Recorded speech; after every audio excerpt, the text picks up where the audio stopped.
तो ऐसे में कमल सिंह जी, कैसे समाधान निकलेगा? क्या यूं ही किसान इस तरह से सड़कों पर रहेगा? हम कह रहे हैं कि भाई किसान खुशहाल है तो देश खुशहाल होगा, लेकिन किसान तो सड़कों पर है। जी पूजा जी, किसान खुशहाल होगा तो देश खुशहाल होगा। भारत की ग्रामीण रीढ़ व्यवस्था है, हड्डी है किसान भारत की। किंतु समाधान निकालने के लिए प्रयास करना पड़ेगा सभी को मिलकर, और सरकार से भी वार्ता करना पड़ेगी। नहीं वार्ता करना तो आंदोलन को उग्र रूप देना है, इसलिए हम सबको मिलकर ये काम करना पड़ेगा।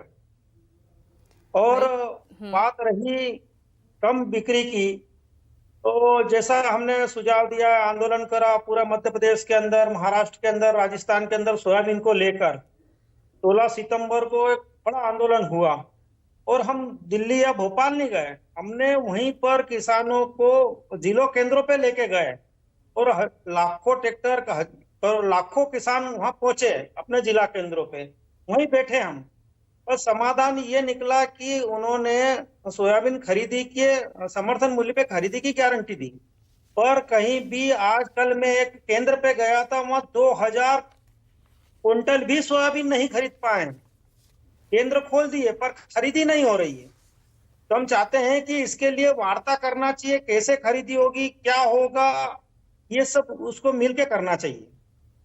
तो कौन अभिमन्यु जी यहाँ पर इशारा कर मिलकर रहे हैं। समाधान नहीं निकाल रहा, ये भी थोड़ा क्लियर कीजिए। क्योंकि किसानों की तरफ से तो हाँ, भाई 300 दिन से लगातार वो सड़कों पर हैं, बॉर्डर पर बैठे हुए हैं, फिर एक दिन का वक्त और दिया गया। नहीं, बैठ के समाधान निकालना पड़ेगा, इसके लिए वार्ता करना पड़ेगी। वार्ता एक संगठन से नहीं, सभी संगठनों को मिलकर वार्ता करना पड़ेगी, और सरकार को पहल करना चाहिए वार्ता के लिए। और बहुत अच्छा शिवराज जी बने जब से थोड़ी वार्ता का दौर चालू हुआ है, पर पिछले जो मंत्री थे वो तो वार्ता करते ही नहीं थे। अरे तो कमेटी भी तो बनाई गई ना, रिपोर्ट भी सौंप दी गई उसका, लेकिन अब तक कुछ अता पता नहीं। आ, देखिए कमेटी क्या काम करेगी, कमेटी वाले को क्या पुरस्कार देते हैं, कमेटी के नीचे तक लागू होती कि नहीं होती है, ये बड़ा सवाल है। ठेठ गांव तक, किसान तक, खेत तक वो चीजें पहुंचती है कि नहीं, इस पे सवाल उठता है। कमेटी तो बहुत सारी बनी हुई है, हम्म। पर वो क्या खेत तक पहुंचती है? नहीं पहुंच पाती। तो किसानों की मांगे जायज है ना? नहीं, किसानों की मांग जायज है कि एमएसपी पे खरीदी होना चाहिए। हाँ। और मध्य प्रदेश एक ऐसा राज्य है जहां वहां कोर्ट ने बोल रखा, हाई कोर्ट ने, कि यहाँ एमएसपी से नीचे खरीदी नहीं होगी मंडियों में, क्योंकि यहाँ मंडी व्यवस्था है, और मंडी व्यवस्था बहुत तो अच्छी फिर चलती उसी है यहाँ एमएसपी पर पर। कानूनी गारंटी लागू करने में उसमें क्या दिक्कत है? आपको क्या समझ में आता है?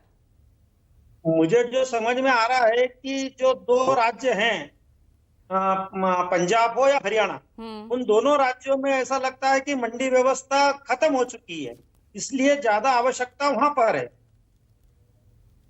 एपीएमसी मध्य प्रदेश, कर्नाटक, यहाँ की बहुत अच्छी है, इसलिए यहाँ आंदोलन कम मात्रा में होते हैं, क्योंकि ऊंचे भाव पर यही बिक जाता है। जैसे गेहूं, गेहूं हाँ। की एमएसपी से ज्यादा यहाँ रेट चल रहे हैं मंडियों में।